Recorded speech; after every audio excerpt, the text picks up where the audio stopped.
The American Constitutional Republic. Affairs of state in Oklahoma. The beliefs, principles, opinions, and views of people just like me. This is 3D Politics.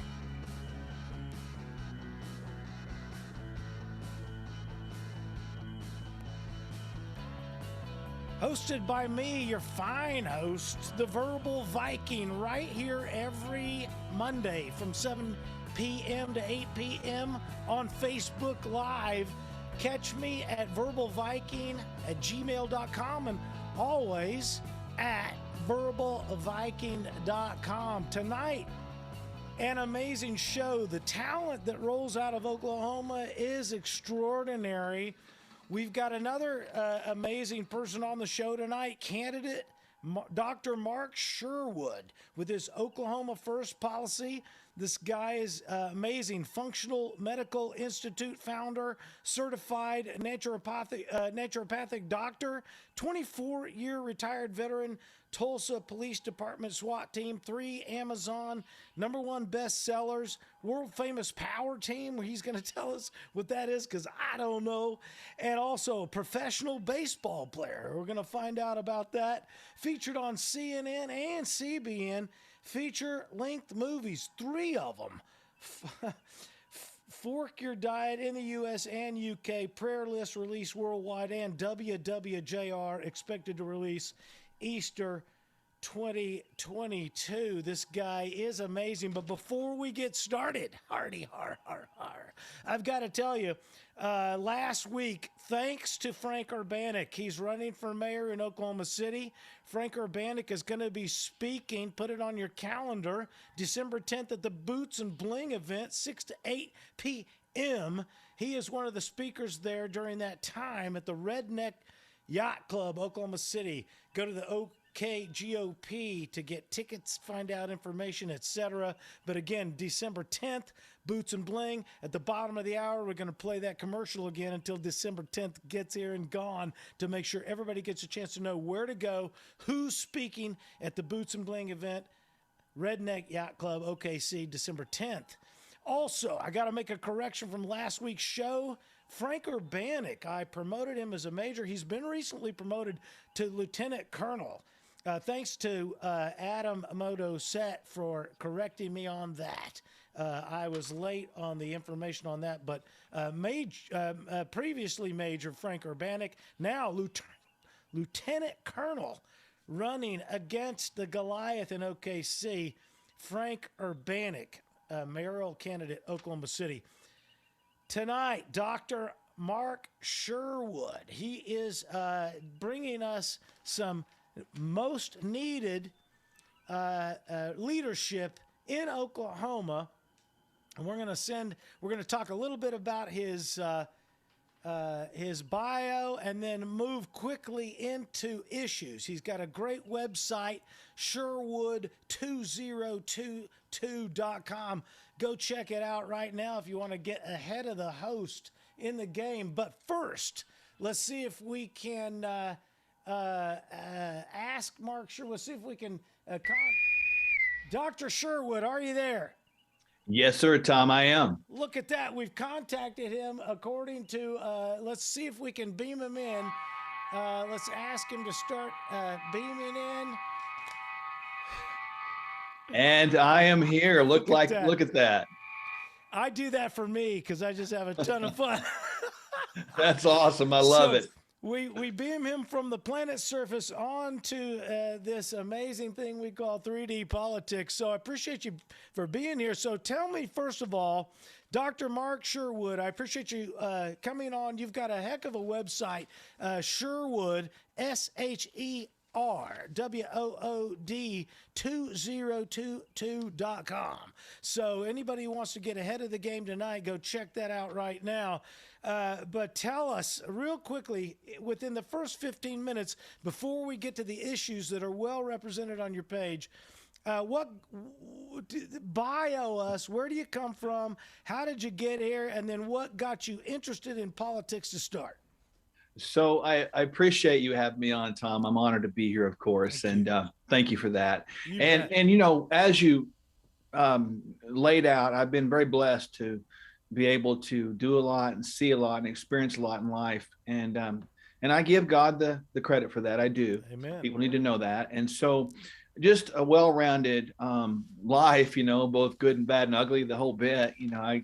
I was a professional baseball player in the country Australia, so I had to live all the way around the world by myself before cell phones and before computers, and I was using dollar coins to plug in that payphone in the corner once a week. So learning to Wow. do that was a growing up experience fast. And then I went and I joined the police department when I realized that I wasn't going to get to play in the major leagues. That wasn't part of the destiny God had for me. So I joined the police department and was on the SWAT team for 10 years, and a lot of experiences there, of course. And then Right. during that time, I became a bodybuilding champion, which is a little unique, I guess. Just try to take care of myself. And then I was able to travel with the power team for about 12 years.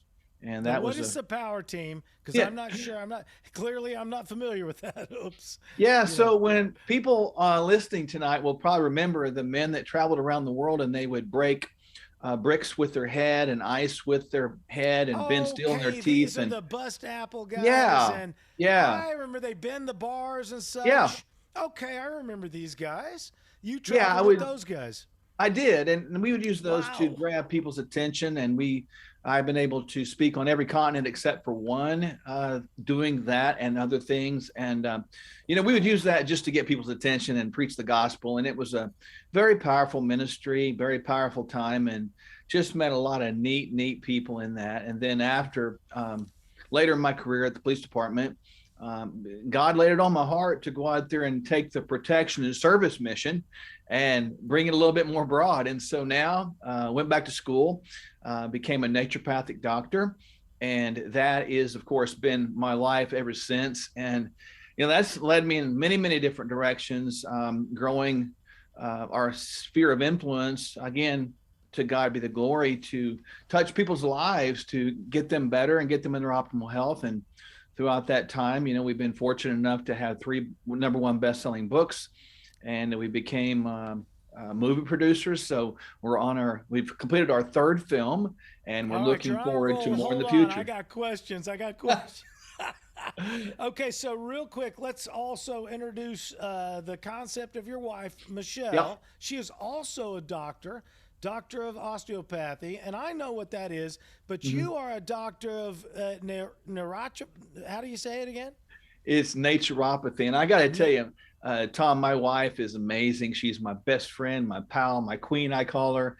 I honor her with everything. And without her by You my side, I would not be the man I am. Well, right. You guys are clearly a dynamic duo with science behind you and a lot of expertise. I've got to see if I can keep you from moving too far into the neuropathy, the naturopathy There you go. topic. But I do want to say, what is naturopathy? Naturopathy is really the study of the physiology and biology of human beings. We study everything that is the functionality of the human beings, how the human body is supposed to work, how it's supposed to handle life, nutrition, sleep, stress management, supplementation, all of the natural remedies you would think of to provide just incredible functionality for the body. And we do everything except prescribe medications, and that's what my wife does. So in our unique dynamic, and we have a large team of practitioners, we have really all sides of the gamut covered. So when people come to us, they get well and they have a great life, and now they come to us from all around the world, right there And in this Tulsa, is the Oklahoma. Functional Medical Institute you're talking about. Yes, correct. So tell me quickly about that. So now we know a little bit more about naturopathy. What is the Functional Medical Institute, and how do you treat so many people? So our mission at the Functional Medical Institute is to lead people down a pathway of true healing. And we have 2 purposes in that mission statement that are pretty clear. We want to eradicate the usage of all unnecessary medications. We want to eliminate all self-imposed choice-driven diseases. Self-imposed Say that again for all of Yeah, the self-imposed, choice-driven disease processes. choice-driven disease processes. Okay. Do you want to expound on that a little bit? I will. Most of our disease processes today are driven by a lack of self government.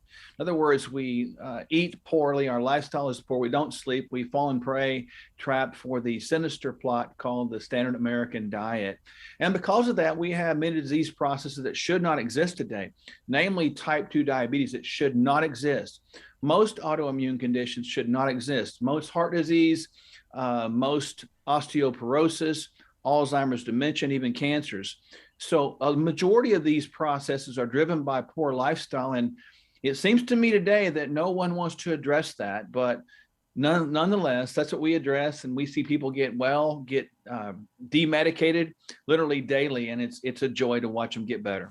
So you're actually clearly dealing with it and having success. Now, what is this? What is the scale of your operation? Is it a huge medical institute, or how do you treat people that come find you, and how do they find you at the Functional Medical Institute? Well, it's a worldwide operation, believe it or not. We see people via Zoom from all around the world, and we have about a 5,000 square foot facility in Tulsa, Oklahoma, with 4 other nurse practitioners and a large staff, both on site and off site. And people find us just because we've been people of our word. We have literally done the things that we said we're going to do. We provided healing in people's lives. And boy, through that, it's been just incredible to meet people from all over the world. Well, yeah. Now, are you people, I want to borrow the phrase telemed style. I mean, can you treat people by meeting them? Are you able to see problem, or is it, that's fantastic. That's fantastic.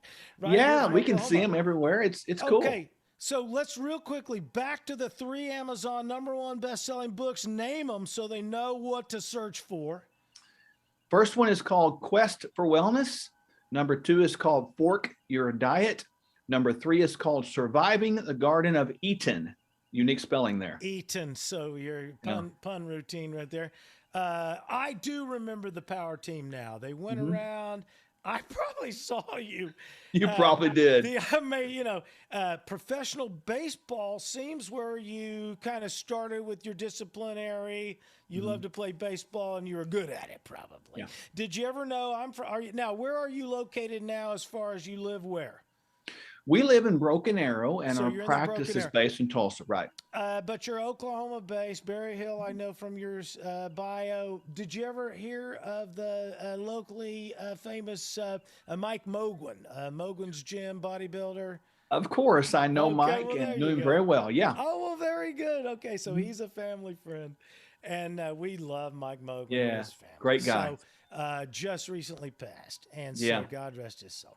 Well, that's good to know. Now, featured on CNN and CBN. Tell me quickly about that. It's because of our movies and our influence. We've been able to be featured on both of those networks, as well as ABC, CBS, NBC, and Fox as well. So it's been a journey. We try to get out there as best we can to communicate hope to people. This is excellent. Okay, so 3 movies. And folks, if you're just now tuning in or been listening, we are moving in to probably 45 minutes of excellent question and dialogue on the issues facing Oklahoma with candidate Dr. Mark Sherwood with his Oklahoma First policy, joining Tommy McKay right here, your fine Verbal Viking host. At verbalviking.com. Candidate Mark Sherwood. Let's go ahead and move in. Did I leave something out? Oh yeah, the movies. Fork Your Diet in US and UK. So you're getting some heavy play there, and that's been out since when? A feature-length film. That's been out about a year and a half, actually. So just pretty recent, okay? And Prayer List was released worldwide, and when did that happen? That was released worldwide this summer, and that's a real story based upon my wife, believe it or not. Excellent. People have no idea how great the folks from Oklahoma are. And WWJR is predicted release Easter 2022. And what's that? Yeah, WWJR is a Christian-based comedy, and WWJR stands for When Will Jesus Return? And it is a hilarious, hilarious film. I can't wait for people around the world to experience that. Well, very good. I always do WJWJT, which is what jokes would Jesus tell? But that's just That's that's just good. me. Okay, so we're going to move into the issues. You've got your campaign and your platform so well laid out. It was really. We've got 10 areas, 10 issues to get to pretty quickly, and we'll just move through them with ease, and I'll ask you some stuff. So, what is the Oklahoma First policy, which is your primary push here? Well, we know that we think Oklahoma can be not just a top 10 state, but we think it can be the number one state. And that's our effort. I think Oklahoma's got some amazing, incredible, awesome people. We have a unique blend of people with the Native American tribes and all the people that have settled here over the course of time. What a unique place we have. And we need to make sure that our rights and our freedoms are safe. And that would be Oklahoma first all the way. We're going to do things that are going to help this state, help the economy, help the people, and show them what true leadership looks like. So I know you're critical of Stitt, and nobody's perfect. It's hard. I ran for mayor in 2016. They always criticize. I don't mean to compare myself with you, but any newcomer into a race or someone who hasn't run before or has a lack of experience. Well, you don't know what you're doing. How do you know how to govern? Well, that's the beauty of America is we're looking for that unique talent that lies out there in the great masses, and so. For me, the newness of your fresh blood, okay, is what we're looking for. Drain the swamp, etc. Stitt wasn't perfect. I'm not a wonk. I'm not a policy wonk. I run an opinion show, but I've liked Stitt in some areas. Stitt overreached in the area of the COVID, where he tried to control it with a riot act. Frank Urbanek, who I talked about at the beginning of the show, the attorney from OKC pushed him back. You can't, just push people around according to a riot act when there's not one going on. I'm going to ask you later about emergencies and how to define one. But has Governor Stitt done anything good? Has he held his ground to protect Oklahoma in any way? And then we'll move on to criticizing him. Well, I don't know him, and I'm always careful about criticizing another human being. There are significant differences in what he is doing and what I will do. And you mentioned a few issues, just a couple brief points. He says he's against vaccine mandates. We still have vaccine mandates. He says he doesn't want to see Oklahomans lose their job. We fight every day, and we can go into that. We should. We and my wife fight every day for people's jobs so that they can maintain their jobs. Governor Stitt says he's against abortion, says he's pro-life. Well, if that's true, why do we have 5 clinics in the state that murder 29 babies every day with 4 more clinics on the way? Governor Stitt says he's all about securing our borders and making sure Oklahoma's rights are met. Well, then why do we have 300,000 acres purchased by the Chinese nationals, largest per capita acreage owned of any state in the United States of America, right here under our noses? Why are we bringing in Afghan refugees that are unvetted? Why are we celebrating that? Why are we celebrating an unemployment rate of 2.3% when we're seeing people lose their jobs at Christmas time? Wrong headline, wrong time. I'm not critical of the man as a person. I'm critical of the policies which are not being lived out. It is all words and no actions. And that's my major difference. I do not mince words to speak words. I am a man of action, evidenced by my life and my experience, and I will make things happen for the benefit of all Oklahomans, and I will give them confidence to know that somebody is in the governor's mansion that's on their side. It's going to protect them, because I'm doing that right now.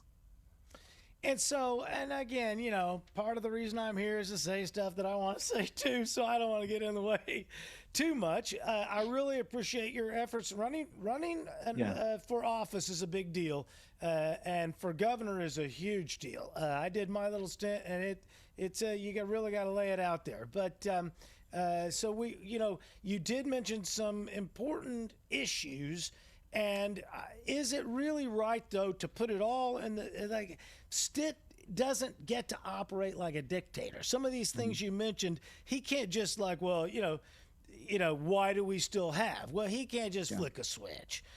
So I mean, how do you? I know you're going to address these issues but Stitt did what? So let me say it this way: Stitt tried to do what I think you're saying someone should try to do, and that is protect Oklahomans. Well, he did it through invoking the Riot Act, which is not the way to do it. So simply saying do things to protect Oklahomans, sometimes that'll mean doing something that we don't want. So what is your opinion, and I mean to kind of reflect on my rhetorical there, opinion of the governor of Florida, DeSantis, Ron DeSantis? Has he been acting properly? Do you like that? And how do you position him against Stitt? As I've worked my way around the state of Oklahoma and listened to people, and I have listened to a lot of people, and I still do, there is an angry frustration. And many times I pose them the question. I say, what do you think of Governor DeSantis? Listen, Tom, 100% of those people start cheering at that point because that's what they want. They want a governor that sticks out front and stands up front and stands up for the people and signs an executive order and says, not in our state, you're not going to do this.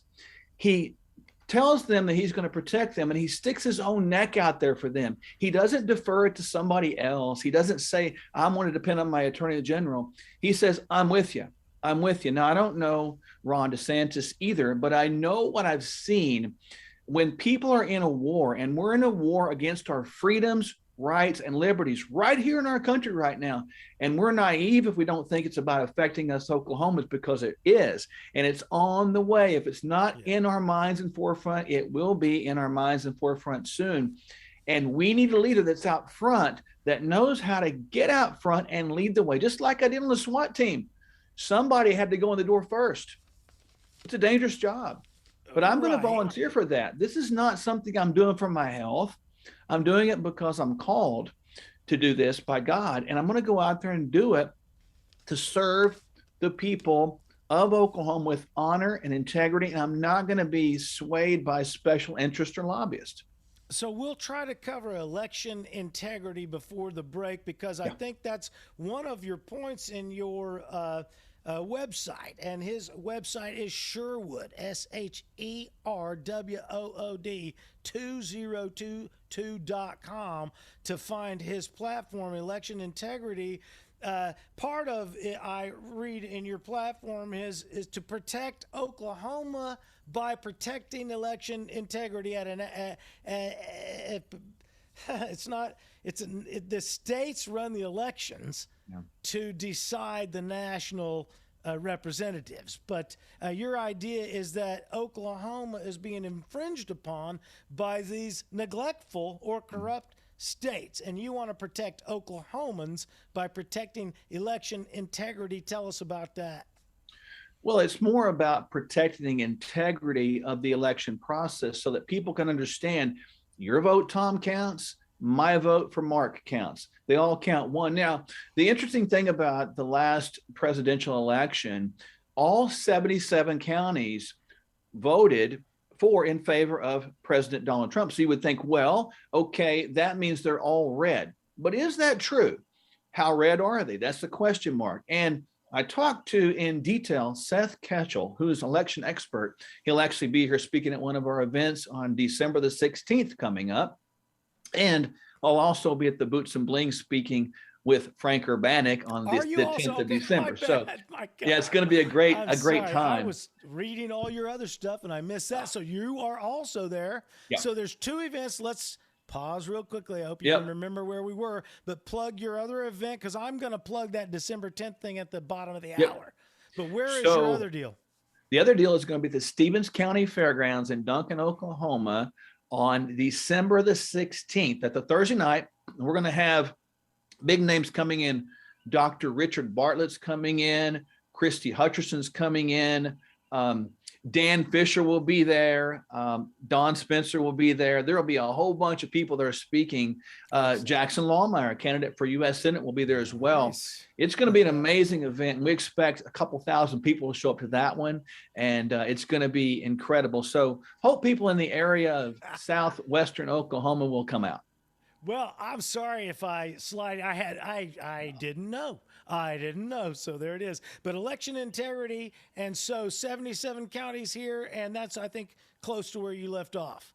Yeah. So I spoke with Seth Ketchel and I asked him the question because, and he is well known in the area for determining has there been fraud or not. And I asked him the question point blank, is there fraud in Oklahoma? He said, absolutely.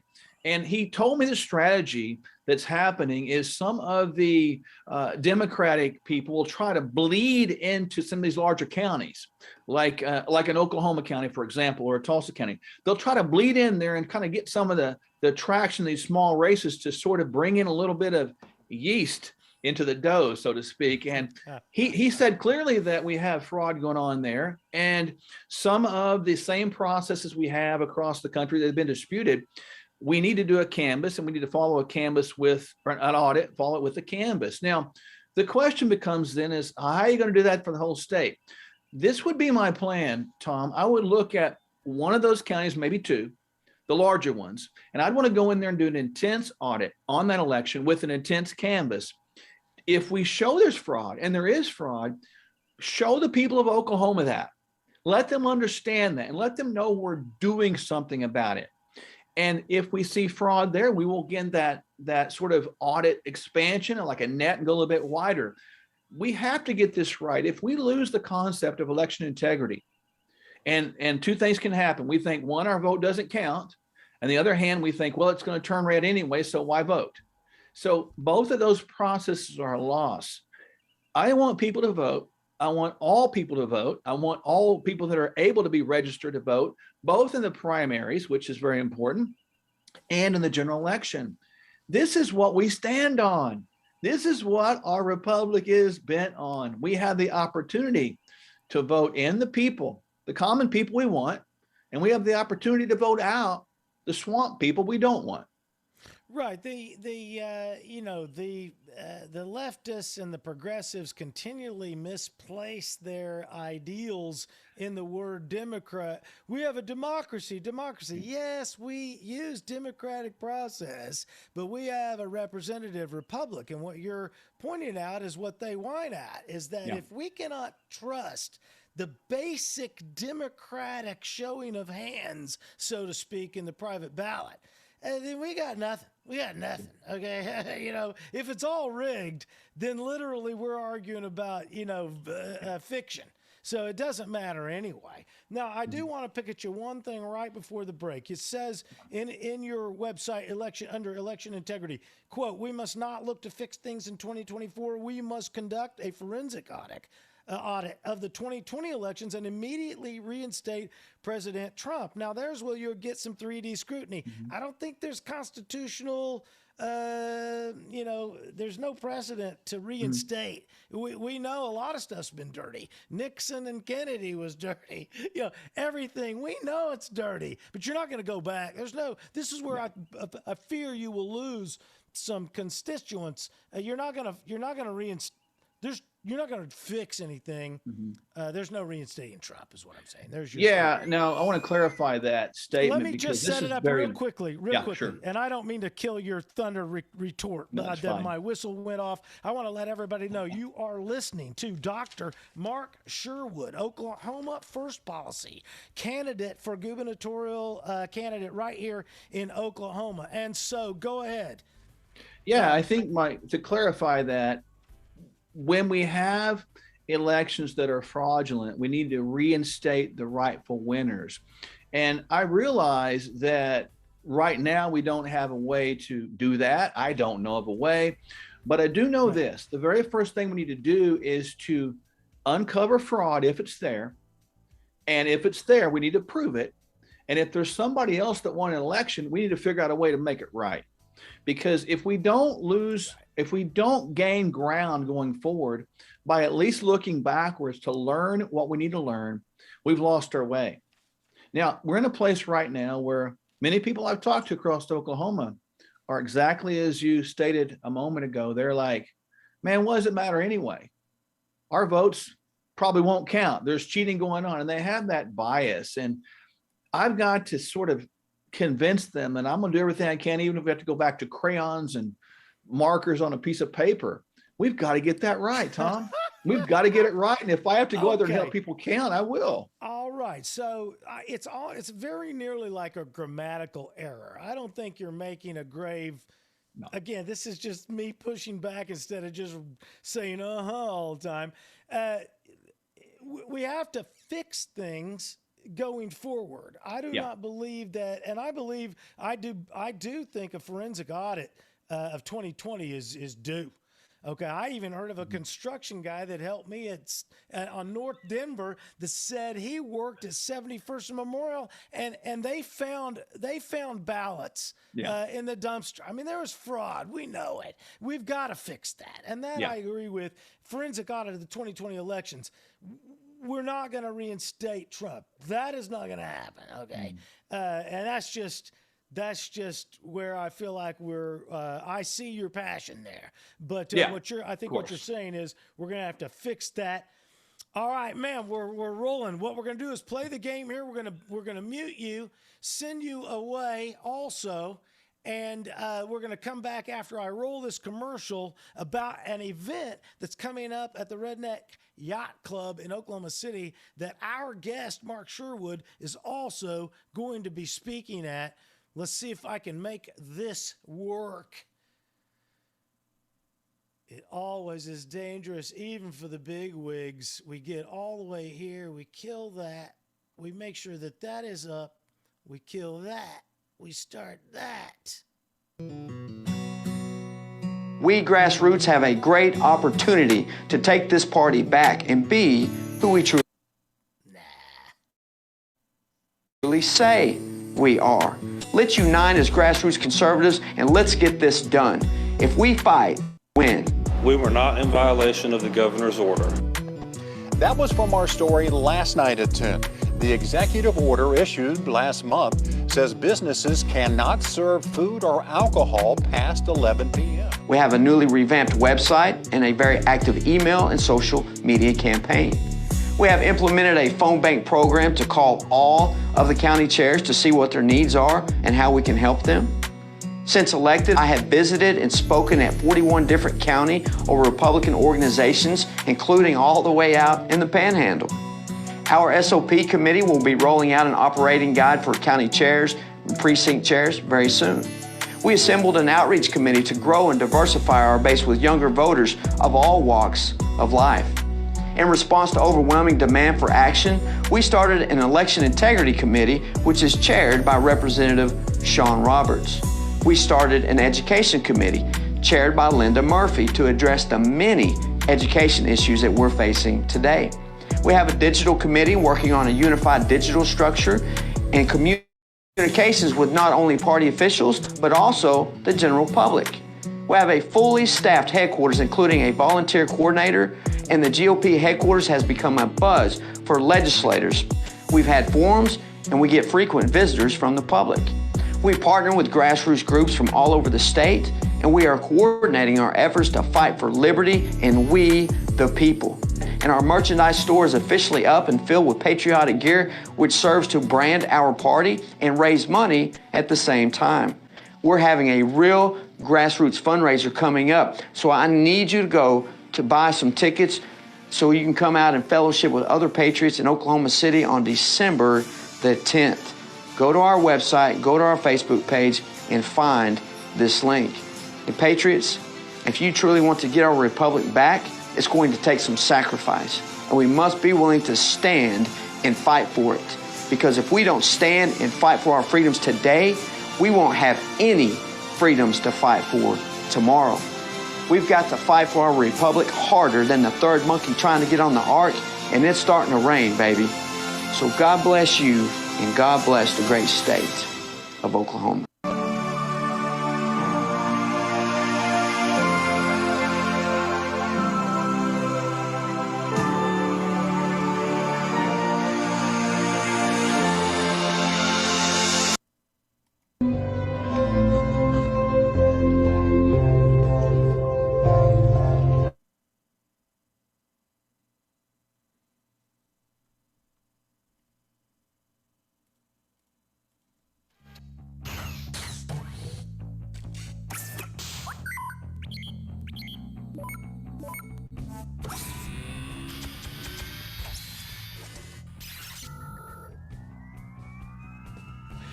the American Constitutional Republic.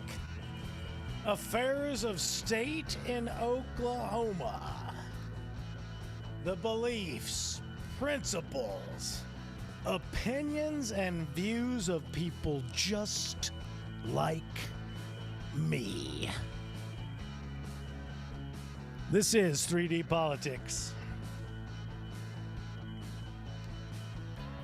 And here we are again with your fine host, Tommy McKay, the Verbal Viking, joining me, and we're going to see if we can bring him in right now. Let's see if we can hear him by radio contact. Are you there? I am, Tom. It's good to Doctor, hear you once again. There he is on the planet surface. Let's see if we can bring him in and beam him in according to all that is worthy. There he is with amazing Zoom technology on 3D Politics. Dr. Mark Wood, we are venturing further to the issues well presented on his website, Sherwood2022.com. We're finishing up election integrity. We've agreed that we do need a forensic audit of the 2020 elections. It says further in here, you will work for the Oklahoma legislature to preemptively nullify all executive orders and federal legislation passed under the Biden regime affecting Oklahoma. Explain that. When I look at the state and I think about the 10th Amendment, Tom, that is something that has been trashed, ran over, denigrated, and taken advantage of. It is clear to me that if the states don't obviously give away the power, they retain the power. The federal government works for us. We do not work for them. It seems so simple when you say it like that. Yeah, it's a simple process. Very simple, we just have to get that concept back. And it seems simple, but yet, as you know, and I do talk to people, it's such a federal strings system we live in. You know, even with the vaccine mandates, you look at the hospital systems. I've talked to a lot of those hospital workers and the first line workers, you know, the healthcare workers, and their language they're given is always something like, well, as you know, most of our money is made and taken in from Medicare, Medicaid. So because of that, and then fill in the blank. So it's like we're so stuck to them right now that they're using money to control and using money to sort of bully their way to what they want. I agree with John Bennett in that commercial. If we don't push back right now with a vengeance, are we naive enough to think that they're just going to come on one day and say, hey, you know, we love you guys, we're going to pull the strings away? I don't think that's going to happen. Right. I think that's right. Okay, more to get to, but let's move on to number 3 of 10. No mandatory masks, vaccine passports, or lockdowns. Go, because I got a couple of questions. Yeah, those have got to stop. You know, my wife and I have been dealing with that as healthcare workers for the last 2 years. It is ridiculous to have this idea that you have to wear a mask, you have to have a vaccine to get cared for for medical purposes, to get into places to eat, to get into places to buy, to get into schools. There is no need for that. I'm all about free choice. We're not anti-mask. We're not anti-vaccines. We just want the Tom McKays of the world to do what you want to do and assess your own risk. Leave me alone. Yeah. You mentioned communists, Marxists, and fascists. I pointed out that when I ran against our current mayor here in Tulsa, G.T. Bynum, that he was the nicest fascist I ever met. Yeah. Publicly funded, government-controlled institutions and infrastructures. That is my definition of fascist. Yep. And so you say here, this is from your no mandatory masks, from your platform, quote, the ideology of essential or non-essential business is fascism, and a way not only for government to control the private sector, but also to turn the private business sector into a weapon into the hands of government, against legal and law-abiding citizens, which is so true because the hostess at the restaurant now enforces government regulations, and that is literally fascism. fascism, Yeah. where it's a private business, privately owned, privately funded, but the government somehow controls it. And so, yeah, we are up against fascism. When you say the word communist and Marxist, of course, all the walls come down and they block you off. The minute you try to promote Christianity by saying Jesus, they're like, I'll never listen, And so, but the truth is the truth, and that definitely is fascism. Another point here that you make about the vaccine, which isn't a vaccine, quote from your number 3, mandatory mask or no mandatory mask. It's important. This is critical. It's important because you even fell into the trap of the secular world, even though you're already the one teaching us this. It's important. You just called it a vaccine, and it's not. You just tell us it's important for the citizens of Oklahoma to know this product does not meet the criteria of even being considered a vaccine. It literally on paper is referred to as a viral-based genetic therapy. But we are trained to call it a flu vaccine and a vaccine, and it's like a Kleenex and a Coke. These are product names. They're not generic terms. So tell us how it's not a vaccine. Why is it not a vaccine? Well, vaccines aren't inherently bad. The concept of them before the vaccine liability was transferred to the government under the Reagan administration, as I recall, back in the 80s, vaccines, we were given like 5 to children that were under 2. And after that time, 1 year we went to 23, and that number is growing exponentially. It's all about the dollars now, but this concept is different than a typical vaccine. Typical vaccines have an inert piece of the virus, usually not enough to cause any harm whatsoever, and they introduce that into the body so that the body itself will see that as a foreign intruder, and then the body's unique, God-given, adaptive immune system will go, hey, that's a foreigner. Let me create my own special forces SWAT team to go after that through the form of antibodies. And that's typical vaccine 101. And these antibodies have a memory. So anytime they see something like that, they will adjust. This one doesn't do that. These are inserted there's a genetic insertions into your RNA so that your RNA is interrupted by a man-made program to create these proteins into your body. So it's not an introduction from the outside, it's a creation from the inside, and it's totally different. It doesn't fit that criteria. This is genetic altering technology that, unfortunately, Tom, is not just on the horizon. This is being studied on and on and on as the future of these quote unquote vaccines. Well, we are the guinea pigs in this one. Oh yeah. I mean, I'm your control group right here. So what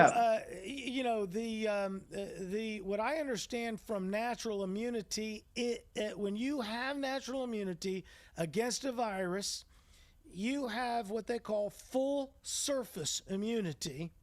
If you have a vaccine or a shot that creates partial immunity, that's my term. It only works against that one spiked protein. It's not full surface. Is that accurate? That's accurate. So this whole idea of the spike being the initial thing and the only thing is not true, because the virus has other parts, as you said, mainly 3 parts. And so when we're dealing with one, we're going to see mutation, variation after mutation, variation. It's going to continue to do this. This is not unheard of. Every time I see another strain come out, I'm like, well, here we go again. This is not complicated stuff. It's the nature of viruses as part of the symbiotic relationship of us. There's always going to be viruses. Hello? There's always going to be parasites. There's always going to be bacteria. We're not going to get away from it. We live with them. March 2020, it didn't take Nostradamus, just a verbal Viking, to say, you think this is the last virus they're ever going to come up with? It's silly at this point. It's almost comical. Well, I wish. Yeah. So another thing you talk about is informed consent, which is really the bigger issue here. When I argue, I do Tommy's Twitter tirade where I Facebook spat and Twitter tirade with people. And I think it's important to fill the Twitter space with the right voices instead of advocating and running somewhere else. Argue with these idiots on Twitter. Argue with people on Facebook. Tell them what. Because they say, so one guy who was, I don't know, whatever it was, somebody was saying, what religious, because somebody says, I don't want to take the vax because of a religious exemption. And their comment was, what religious exemption keeps you from taking, a vaccine? And my comment was, what religious exemption keeps you from doing what I tell you to do? How about if I tell you to do stuff? Oh, no, not you, Tom. No.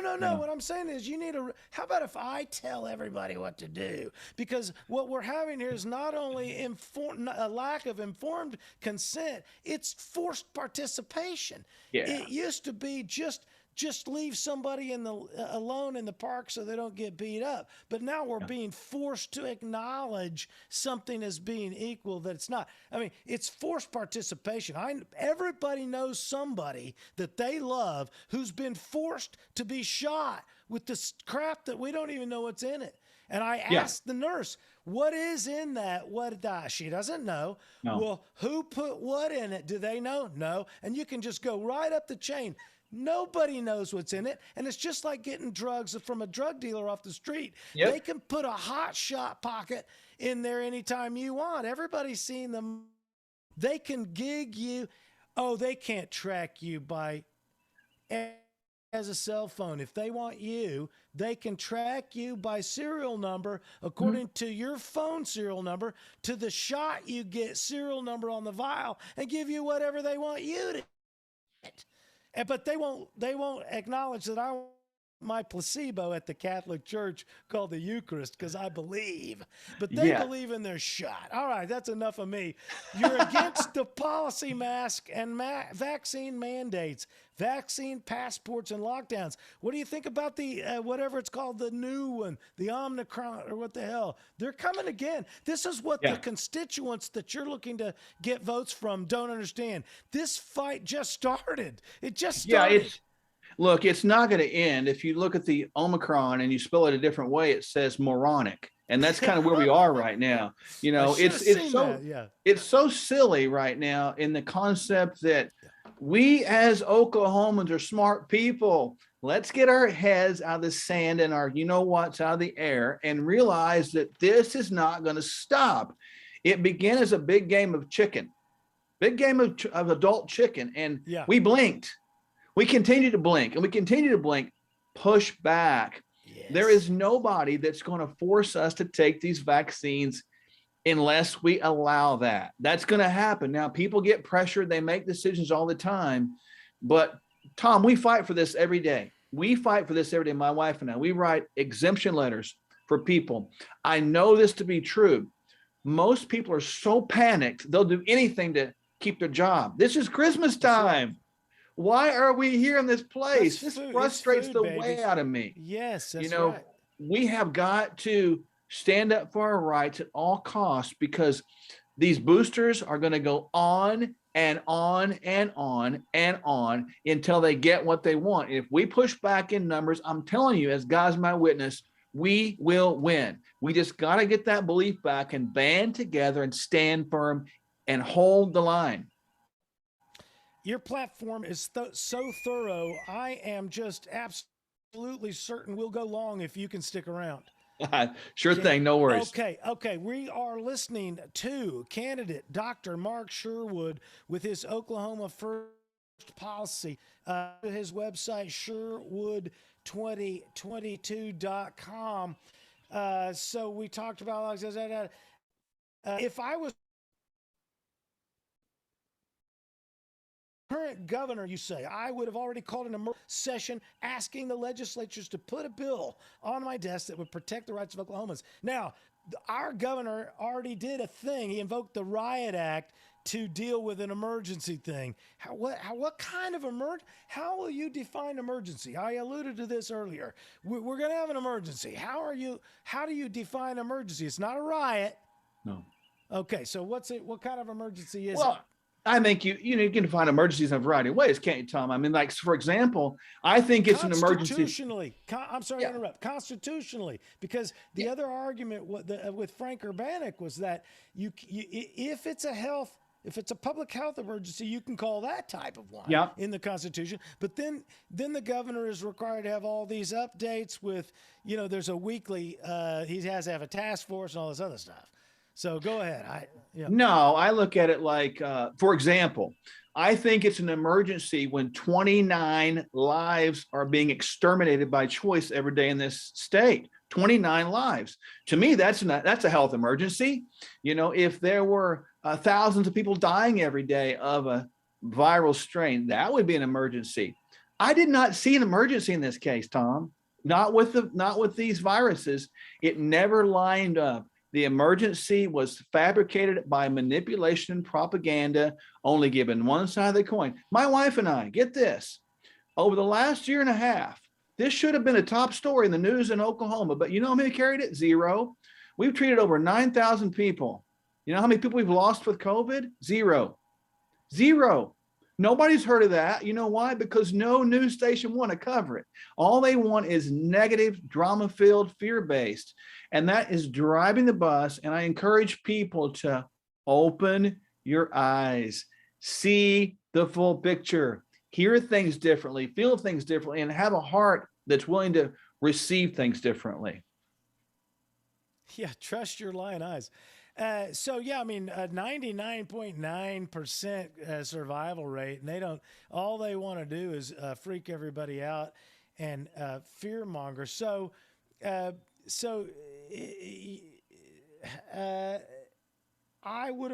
saying you would have called an emergency session. What would you have asked them to do when you say you want to put a bill under this to protect the rights? What kind of bill do you want?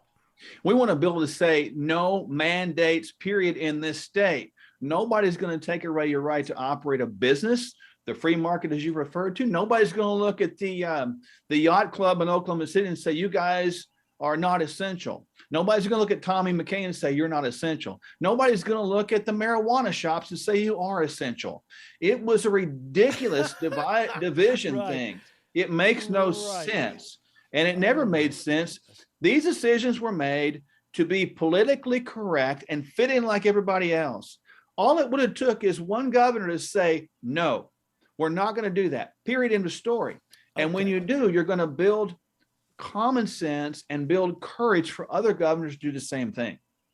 Oh, well, I can't hate that. Okay, number 4, stop federal assault on oil and gas. One of the things I have always hated in my Facebook spats and Twitter tirades is people like, we keep favoring oil and gas in Oklahoma. Having a running back that's really good on your team, but not giving him the ball because we don't want to favor him. We live in Oklahoma. Our strength is oil and gas. Let's block for it. You bet. I talk to oil and gas workers and companies all the time. And you know what they say? Tell them to get their grubby hands off of our life and let's get back to business as usual, because that's what Oklahoma is. It's an oil and gas state, for God's sake. This is how we've made a living here. This is how we made a name for ourselves across the country. That's why we have the Golden Driller standing in Tulsa, Oklahoma, for God's sake. I mean, why are we putting so many restrictions on this, cutting down our ability to supply and opening up foreign oil? I mean, it is so backwards right now that I can't even fathom it. So I propose that we bring it back to Oklahoma. Let's create our own economy here. Let's get some jobs back here. Let's bring oil and gas back and begin to flourish again like we're destined to do.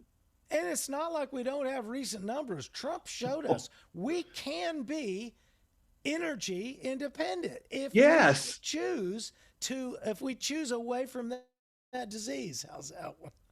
I love so it. it says here, worse yet, you say, Governor Kevin Stitt's typical all talk and no action approach has done nothing to push back, protect Oklahomans. Explain.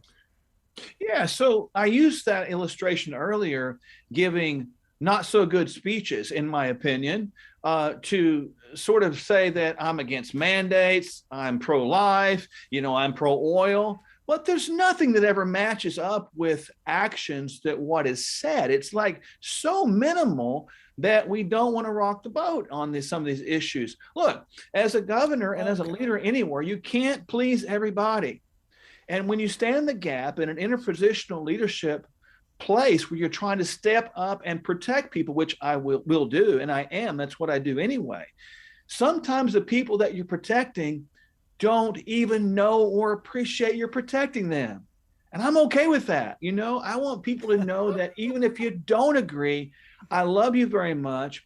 And even if you don't know what I'm doing, I'm still out for your best interest because I want to see you, your children, and your grandchildren have a life that can be built on fruition and production and growth. And right now, it's being just sliced away, possibility after possibility after possibility, Tom. And we are on the brink of really losing the concept of the United States of America. We're right there right now. It says right here, number 4 out of 10 on stop federal assault on oil and gas. Friends, you say, this is Oklahoma. We are an oil and gas state. Literally, we are. A lot of the kids today think that they plug in stuff at the wall and it comes from some clean, magical source. They have no idea that I don't know the percentage, but a high percentage, it's coal. Most everything is coal. It's not the idea that you're going to plug it in and get something. So it says here, full power granted. So you will use the full power granted to you by the 10th Amendment to nullify federal executive orders and the Supreme Court decision even. So what about judges that block governors? Aren't you really just setting us up for a court battle forever? Probably. But look, here's the thing, right? And this is true. Not? Yeah. And but like if somebody, I look at like a biblical story, like when Abraham was told to go, he wasn't given all the directions on where he was going, but he had to be obedient to the call of God. In other words, he had to step in a righteous, correct direction. And many times politicians, as we've seen, they do nothing because they're afraid of what lies ahead. They're afraid of that unknown. And leaders are not like that. I learned the valuable place of leadership when I was on the SWAT team. We would have plans, we'd have a backup plan, and then sure enough, things would go to hell in a handbag, and we'd have to just improvise. And many times we don't know what the next step is. We all know this, though, Tom, that the federal government holds too much power over the state of Oklahoma right now. And we're going to push back. We're going to stop that. And this is what I believe is going to happen. When we do, we're going to see God's blessing and protection come back to the state because it's the right thing to do. And we might not have all the answers right now, but let's have a little faith and let's dream again that we can achieve something that is truly remarkable and be the model state for the whole United States of America. Yeah, I will say, I think you have brought me to a place where I appreciate that Stitt has underutilized his bully pulpit. I mean, DeSantis is really upstaging him. I mean, can you not put on a better show? Would be my ask from a comedian standpoint. Well, look, man. I mean, yeah. When we're in a battle right now, and as I stated, you can't lead from under a bed or in a closet. You can't lead by going down to Mexico and trying to establish business to bring a Coca-Cola plant back to Oklahoma. It's the wrong time to do that, man. We've got to protect the people right now. And I think the people, as much as the ones that I've listened to and talked to, they're applauding the effort. Now, it's not just about me. They're looking for a leader, a true leader that's willing to take a gamble for them, that's willing to step out front and take a bullet for them. They don't need to see a silent leader. They need to someone step out front and say, you know what, folks, I don't have all the answers, but I do have your back. And I'm going to protect you with everything I've got because I'm one of you. I'm one of you. I'm loving it. You know, culture, what I learned was that politics is downstream of culture. And so in December, I'm going to start bringing more culture in the form of arts and music. Yeah. Name it onto the show, because what you're really talking about in the culture war is about style, and style is all about what you just said, being willing to step out confidently in a way you know that you like, and maybe they'll like it. It's not about pandering to a group. It's about, this is what's right. Let me show you. This is what's style is culture. Culture leads politics. Dr. Mark Sherwood here leading us with culture. Abolish abortion. Number 5. You believe that abortion is unequivocally the greatest evil in our country. You want to declare a state of emergency. Back to, what kind of a state of emergency can you declare where abortion concerned? Is it medical emergency, public health, riot act? That's not going to work. No, it would be a medical public health issue, because we're seeing, you know, the Ninth Amendment, if you will, that we look at has the right to have the freedoms to do what you want, the right to life, the right to pursue these things. That's the Ninth Amendment. Clearly, I was looking at some of Justice Clarence Thomas's writings, and you know, he agrees with what I'm getting ready to say to you, that the interpretation of the Roe v. Wade was a wrongful, erroneous interpretation of the Constitution, which went completely against God's law. And I agree with that, because life doesn't begin at conception. Life begins in God, because God knew Tom McKay, he knew Mark Sherwood before we were ever conceived. He had to know that, because how do we have the life of Jesus if we didn't have the life of Jesus before he was conceived in Mary? So that whole argument of this is a fetus and not a person, not a life, is just, it's faulty. And abortion on demand breaks that law that is God's law. And I realize, Tom, there are people out there that say, well, what about rape and incest? I don't tell this much, but I think it's important.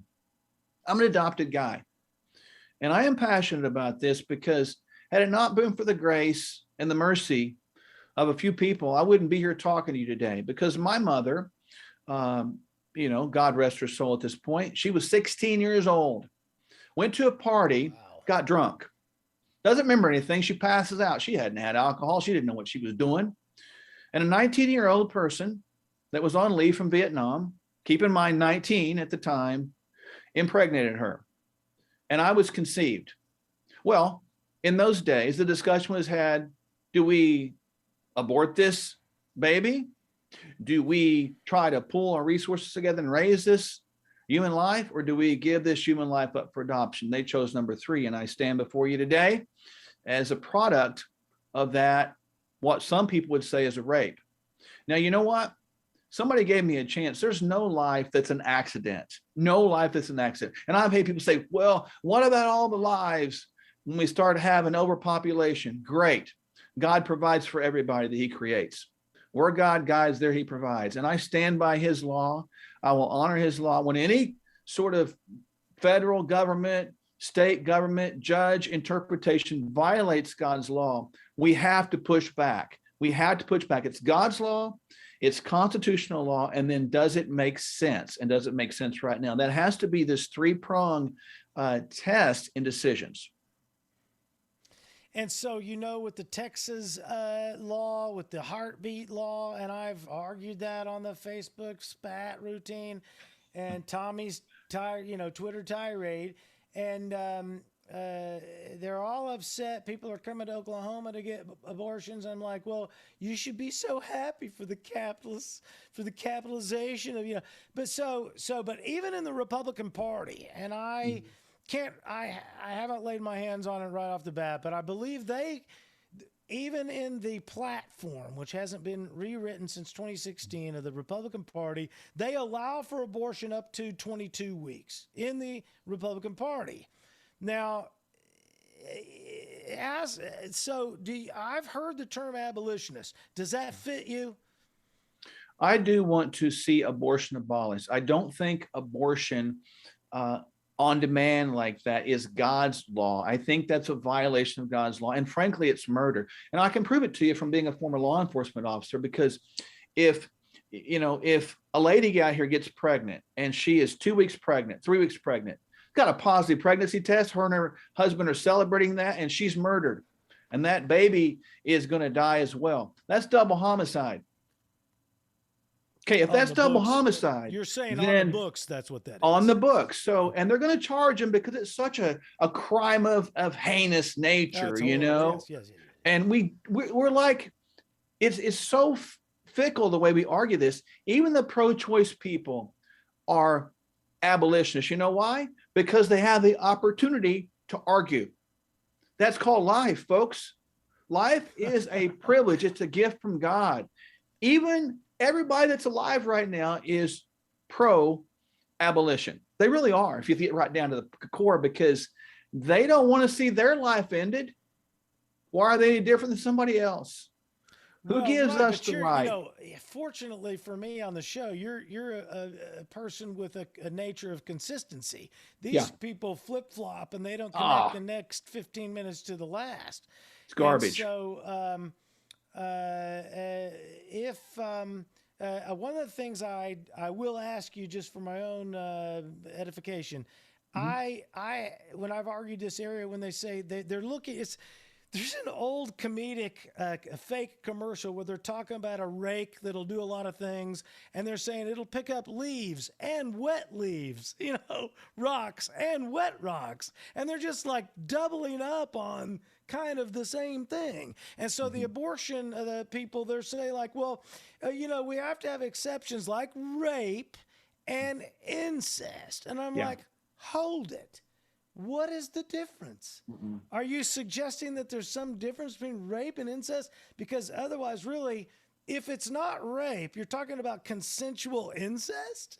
So, they're polluted on the other side, regardless. So it's a goofy argument. It doesn't make any sense. It's arguing against self, and that means it's not true. Well, it's at least contradictory. So tell me about this from a doctor's standpoint, or you have more medical information than I do.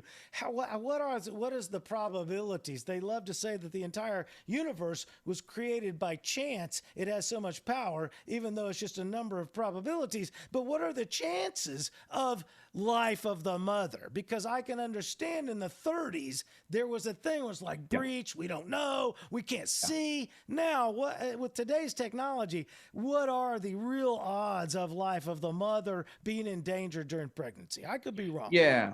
We have this incredible increase of life expectancy of all of our country because of the improvements in that area of childbirthing. And so, the life expectancy is amazing right now for ladies. We have people that are birthing at home through doulas. We have people that are going to the ERs consistently. Man, we've developed so much, Tom. That's a blessing. Those are gifts, right? So let's celebrate our gifts by giving everybody the opportunity to live. And we cannot leave out God's miracle. There are things that happen in life that blow doctors' minds. There are things that happen that are true miracles. All the time. We have to leave room for that, and don't try to be so scientific that we rule out the sovereignty and the awesomeness of God. They call them apple boppers, is the thing about the intellectuals. They get it all so figured out that if God can't fit in this jar, we can't do it. Okay, well, look, we could do abortion all day long, but just real quickly, because I'm interested, from your medical understanding, how often is it required to save the life of the mother to abort the child? I mean, obviously, I don't work in that area, so I don't have any statistics, but, look, today, I think the chances, it's just obvious to say today the chances would be far, far, far less that a mom would lose her life as they did maybe back in the 30s. So let's just assume that that's the direction and trajectory, which I think is a safe assumption in this case. Right? So one more, one more thing, because I want to move on to the Second Amendment. But I will say this: as I've debated this, especially the feminists, they'll say, "Well, if you abolish abortion, the ladies are just going to go out there and get it anyway with a coat hanger." And I say, "Okay, we're without arguing that. What I'm saying is, if that is true, then the argument that what do they call it? Therapeutic abortions are needed. They're using them as just therapeutic. They're not really using them. So I mean, what I'm trying to say, it's hard. I haven't put this one out yet. The idea that if they're really gonna, if we abolish abortion and women are gonna do it anyway, then the fact is also true that they're not getting abortions because they really need it. That's it. And it's like saying that we're going to take guns away to prevent murder. The inherent evil in people is within all of us. Tom, you're capable of anything, both good and bad, as am I. And I keep that in mind every day. Cain didn't need a gun to kill Abel. He committed the first murder just because he got pissed off, right? Got jealous.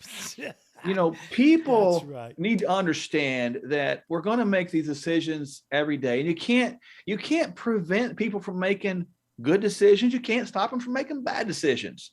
We just have to understand there is God's law that shaped the very fabric of our Constitution. It wasn't the Constitution shaping God and dictating what he did. God's law shaped the fabric of the Constitution, which gave birth to these union of states that we call the United States of America. Very good. We are listening to Dr. Mark Sherwood running for Oklahoma governor. Number 6 out of 10. We're just going to hammer this down. We're here. We're here. Let's do it. We're going to stop Second Amendment infringement. Finally, you mentioned the word progressives here, which I define progressives as liars by definition, because you shake hands with a progressive and you say, finally, we've made an agreement. And what do they say? Just the first step. So they are liars by definition. But tell us about the Second Amendment infringement and how we're going to stop the progressives from infringing. Well, when I look at the concept of Second Amendment, I think it's a due right for every single citizen of the United States to possess and bear arms, because clearly a well-armed citizenry is the greatest deterrent to crime. And we know that. So we need to get that right. Why can't we make Oklahoma like a gun sanctuary state? I would like to see people own guns here at their leisure, that not just the ones that hunt, but the ones that want to protect their life, their homes, their families. This is a basic right. I think most people in Oklahoma would agree with that. And we've done a decent job of that. Can we do better? Yes. Do we need to have less restrictions? Sure. And at the same time, we're going to move forward with that. That's when I use the word progressive. I look at I want to reshape the whole idea and show people that I'm going to progressively show you that people can be honest again. Right. There can be a form of honesty. There can be your yes is yes, your no is no. And, I plan on having these promises, these campaign promises on a whiteboard, actually in the office of, in the Capitol, so that people can see them and they can hold me accountable to these, because these have to be goals of we. If we don't keep our promises, we've lost it all. Too many politicians become politicians after become elected politicians. And we've got to eliminate that immediately and bring back honesty and integrity all the way. Many voters, they're not wonky. They don't get into this stuff. They don't want to argue about stuff. They just drive back and forth to work, eat chips and watch television. And every 4 years they tune in. But you talk about that. Progressives are becoming more aggressive in their attempts to strip our rights away. Yeah. A lot of the voters don't really realize that. We are talking about the right. We're questioning the right to defend ourselves against being murdered with this Kyle Rittenhouse case. Tell us about your thoughts. Well, obviously, you look at that case. Now, I've seen people argue that, and I have a unique perspective being in law enforcement all those years. So I can argue from a little more experiential place other than somebody just simply Monday morning quarterbacks, because I have had guns pointed at me. I have seen people die, and I have seen people killed right in front of me. The bottom line is that case is a young man who's on his back getting the you know what kicked out of him, and he's got guns pointed at him. What are you supposed to do? Right. There is no other option. That was a no-brainer deal. Now people say, well, he shouldn't have had a gun. He shouldn't have been there. Irrelevant. He was. This is about the protection of a human life. Now look at this from just a basic standpoint, Tom. You know, we are so disconnected because what we have is, and I appreciate, 3D politics and what you're doing, because you're bringing about a platform where multiple sides, I like the term 3D, multiple sides of an equation can be discussed. So people can have an informed consent, a consent about what they believe. And with our mainstream media, most people are kept in the dark purposely, while behind the scenes, the progressive are just chopping away. And then one day we wake up, oh, that's gone? You mean I can't do that anymore? What happened? No more. We need to stop that nonsense right now and begin to live awake for a change. So finishing up with number 6 out of 10, Second Amendment. You want to establish Oklahoma as a Second Amendment sanctuary state. I don't need to go on, but do you want to tell us about that? And then we'll move to tax reform. Absolutely. I want people to have the freedom here like no other state, to own guns, to enjoy guns, and enjoy the sport of guns and the ability of guns to protect them. That needs to happen in Oklahoma. That's what Oklahomans want. Excellent. I can't hate that either. Number 7, tax reform. I believe it's a duty of the governor now. I highlighted the word never as a contrarian. That's a strong word. In the same way with the abortion thing, I'm afraid to say never abortion, because I understand, like our founding fathers, that we don't know everything in the future. Right. So we can't calculate. So we know that taxation is legitimate in some forms. Never sign another piece of legislation. I think the higher point you're trying to make about tax reform is what?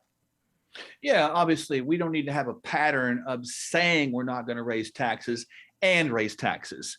We need to have a platform of consistency once again that says, no, I'm not going to do that. It sounds simple when you say it like that. Yeah, it's like I was looking at some recent information, about someone had given me some information about the budget. And I'm thinking, why do we have so much money that's continued to go into education while our education system is so poor? What are we doing with all this? When we raise taxes, listen, this is important for people to understand. Anytime you raise taxes, you need to raise accountability. Where's the money going? Right. And if all those questions aren't answers, you're raising taxes for the wrong reasons. And it's probably going in somebody's pocket in this big brother system that we have. I'm all about spending accountability. I've been like that all my life, even in the concept of functional medicine. I want to know what's happening with the whole system so we can make the system be efficient once again.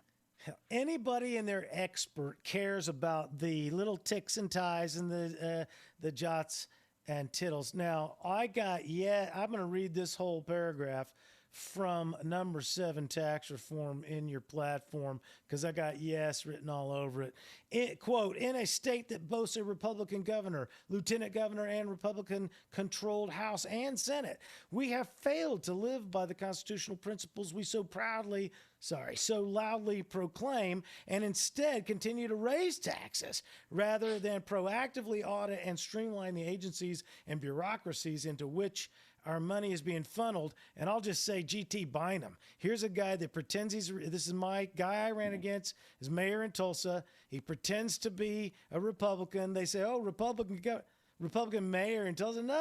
No, we don't even have, we have a nonpartisan race. I couldn't even call myself a Republican.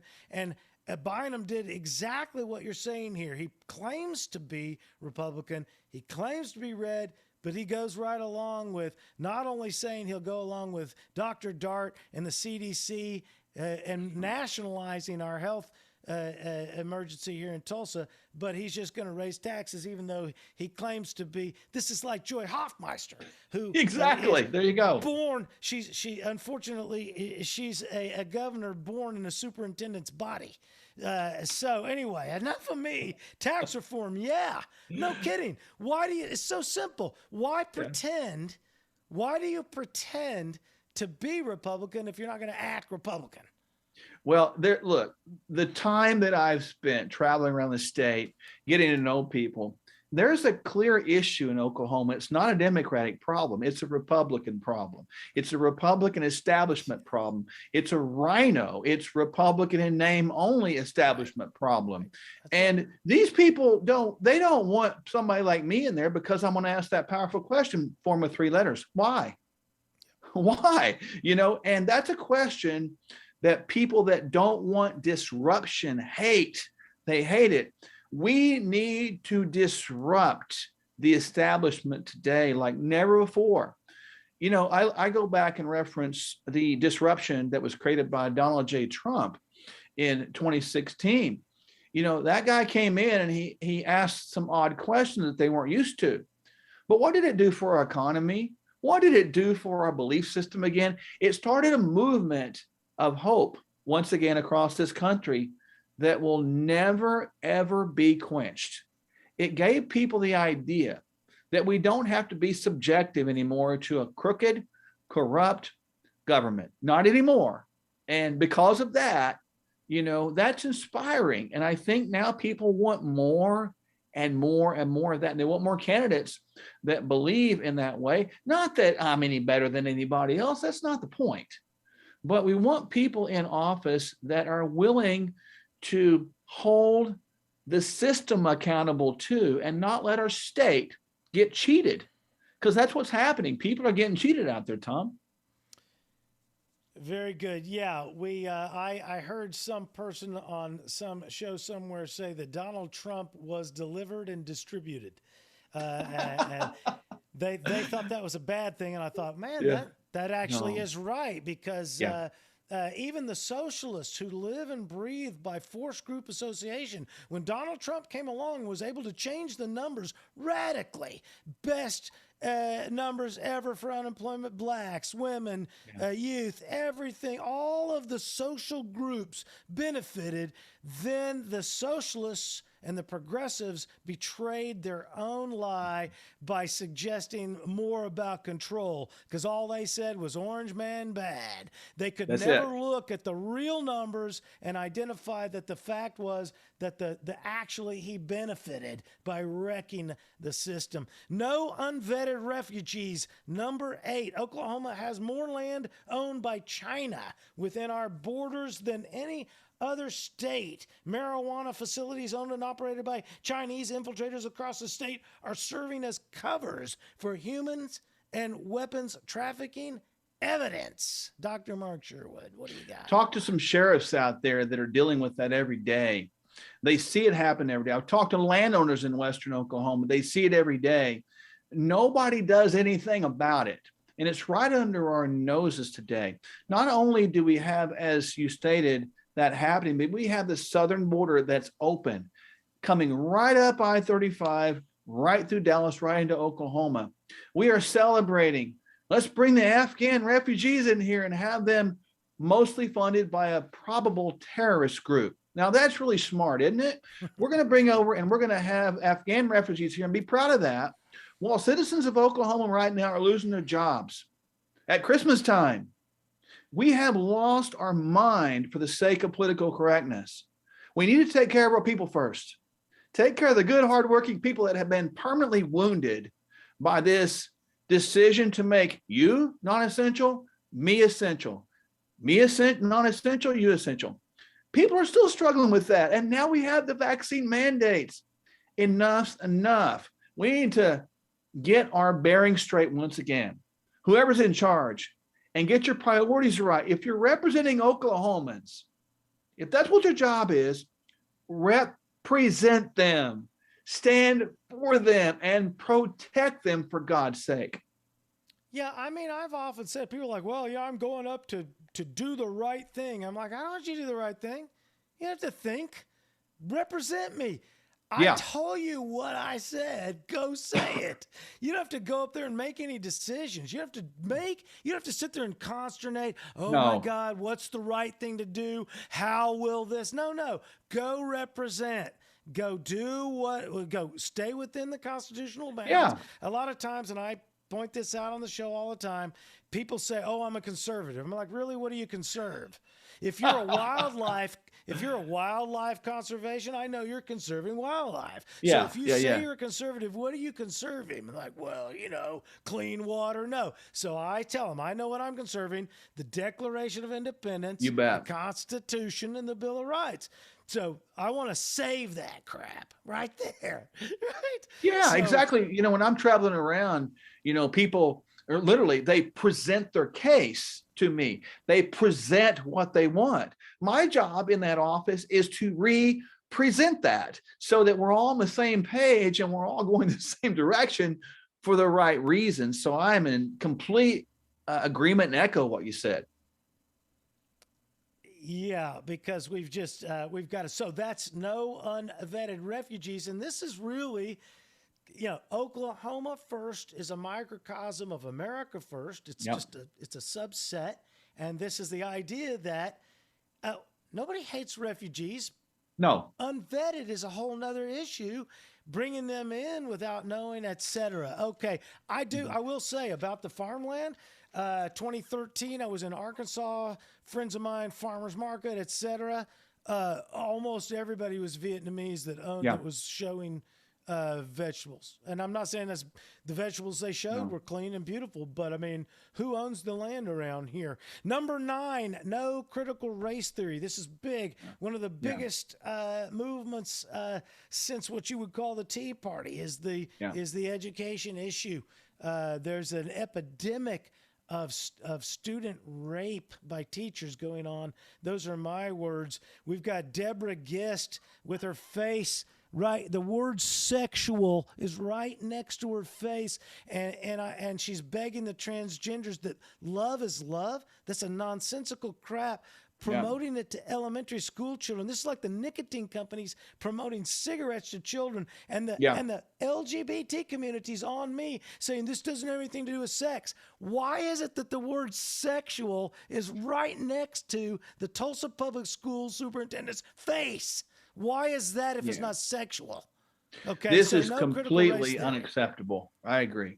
The education system is to hell. Tell us how you're going to fix it as government. Look, as we look at this, and I've talked to teachers, I've observed students, they have a hard time reading and writing now in our public schools. It's pathetic. We're not turning out quality anymore. We're not teaching them anything. There is one race, and that's called the human race. And that's what we're going to promote. I don't care what color of skin I have. I don't even know what race I am and don't care. All I know is my name is Mark and your name is Tom, and we're going to learn to get along in this world. I'm not going to apologize because I have brown skin, and nor do I want you to apologize because you have whatever skin you got. It doesn't matter. Yeah, don't you dare. No, can't say that, right? But the bottom line is, in the eyes of God, everyone is created with a wonderful intent and purpose. We're created male and female, not 47 pronouns. That is not correct.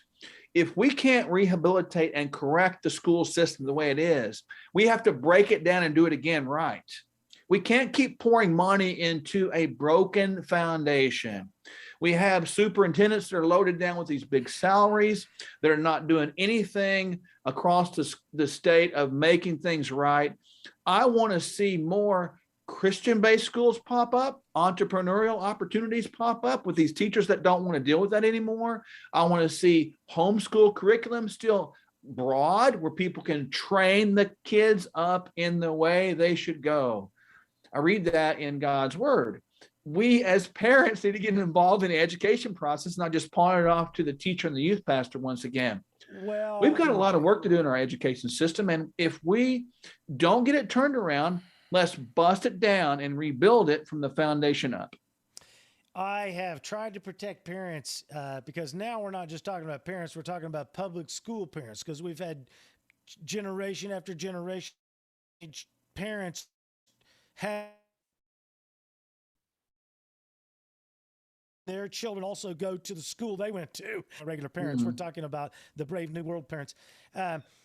So as governor, one of the things I've argued out there about what the governor does, I've defended Stitt because they said Stitt needs to pay teachers more. Well, the fact is that the executive branch, they appropriate the funds and protect teachers by saying you can't pay them less. Who robs the teachers by underpaying them? It's the school districts rob the teachers. Tell us how you're going to fix it. Well, obviously the school districts, when you talk about the school boards and the superintendent, that's where you go right there. You fix those people, and if they're not pulling the weight, you get them out of there right now. I encourage all parents, even today, to get involved in city council, school board elections, step up and be a part, because if you don't become a part of it, you're becoming a problem in it. Get involved and step up. There you go. Beautiful. One more with no critical race theory, because I got yes all around this because you hit all my buzzwords. And then we got one more and we're done. We're going to move after this to business, environment, and agricultural deregulation. But with back to critical race theory, yes, you say ultimately totalitarians want centralized government education as an avenue of conditioning the future generations into blind obedience. That's an edited version, but very well put. Ultimately, the totalitarians want to centralize the indoctrination of the students so that they can get that blind obedience. They don't give a damn where they're headed as long as you'll go wherever they're pointed. They want you to just follow the lead without asking questions. Stop thinking for yourself. Do what we're told. That is not the American way. Stitt audited both EPIC and the state of Oklahoma Department of Education. You like that? You hate that? What do you think about EPIC? I do. I think auditing is a good thing. I don't think auditing is a negative thing ever. If there's a question, audit it. Answer the question. I thought that was a good move, quite frankly, and I think that's asking a question needs to be asked. Where's the money going? On both sides. And what about EPIC in general? You like EPIC? You hate EPIC? What do you think? Yeah, I think EPIC's okay. I think there needs to be more schools like that are able to stretch that curriculum more broad. I would want to look at exactly what they're teaching from a real specific microcosmic standpoint with them, because, in every educational curriculum, Tom, you have an opportunity to have this CRT creeping in, or this social equality keep creeping in, and it's dangerous. No matter what name it is, it's dangerous, because when you start getting down the road, well, we need to be fair. Life's not fair. If you don't work, you don't eat. I read that somewhere in a really cool book. It's like we have to really understand that the American dream was not based on equality. We have equal opportunity, right? But not everybody puts equal effort into it.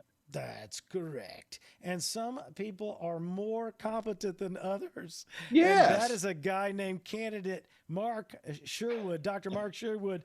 Oklahoma First policy, running for governor. One more and we're going to get out of here. Number 10 from the platform of Sherwood 2022.com, business, environment, agricultural deregulation. The only note I have here, and this is really stretching, you hit a buzzword because you said these regulations exist primarily to profit big corporations. You're really pointing that at the green industries. I just didn't like your use of what is classic class envy, the term big corporations. I like big corporations, but what you're saying is green industry, big corporations. Tell us about business, environment, and deregulation. Well, obviously, when you've got the federal regulations upon businesses that people are trying to run here in the state of Oklahoma, it's like wearing handcuffs. We can't do this, we can't do this, we can't do that. And why do we have the handcuffs from Big Brother? Why can't we have free market, free enterprise system, free life again? So that's what I mean by that, Tom. And I think that as I've shared that vision with people in Oklahoma, I've shared it with this and say, can you imagine a state where we can actually do what we want? when we want, how we want, and achieve whatever our minds can conceive, where we're able to bear arms and not be in fear of the government infringing. And you can actually go to work without being worried about somebody questioning you about your vaccine status, and people are like, I can see that. That's what we're trying to do. Well, that is excellent. What else to tell them? Because, I mean, I have just worked you through the mill. You've been very kind. You stuck around 90 minutes. We had you scheduled for an hour. We're past 90 minutes now. But candidate, Dr. Mark Sherwood, an excellent candidate, a great presentation. You've got it well laid out at Sherwood2022.com. But what else can we find? You are actually speaking at the December 10th Boots and Bling event, 6 to 8 p.m., Redneck Yacht Club, Oklahoma City. What else can we say before we beam you back down to the planet's surface, Dr. Mark Sherwood? Man, I just appreciate you, Tom, and I honor you so much for allowing me to be on your wonderful program. It's just a thrill, and I appreciate all the questions. I really thank you for that. Thank you for asking hard questions. Thank you for coming at things from different angles. I think I appreciate that more than anything. I want people to ask those hard questions. And I just ask people to out there prayerfully consider supporting us in our vision, because it's really all about us. If you've liked what you've heard, this is who I am. I am who I am, and my wife and I stand where we stand. And we will always represent you in honor and integrity, as we've done for the last 40 years, fighting against medical tyranny, which we have and we win, fighting against other battles. And we stood alone sometimes, but I'd rather stand alone and be in the right place than stand in a group of people and being in the wrong. Well, that's right. Dr. Mark Sherwood, also founded and still running the Functional Medical Institute, healing people right out there. So, Doctor, once again, thanks for being here. We're going to beam you down and see if I can make this work here. See if it goes. There he goes. We're going to take him out. Mark Sherwood, we appreciate you being here. Thank you, Tom. Thank you, sir. Wow, Dr. Mark Sherwood, I got to say, fantastic. We got a lot of wonderful people here in Oklahoma. Very accomplished gentleman there running for governor. Don't forget, next month we're going to be starting to talk about 3D culture wars, because 3D culture wars is upstream of 3D politics. And so we're going to be talking about art and music, etc., and entertainment. Thanks once again to Dr. Mark Sherwood, campaigning for Oklahoma governor. A special hat tip to Daniel. Daniel.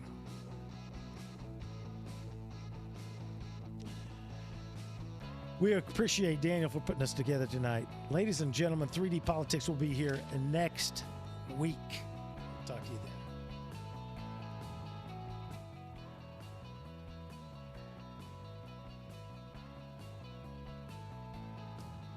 Navejas. Daniel Navejas. Took me a second, but I'm slow. We'll see you next week.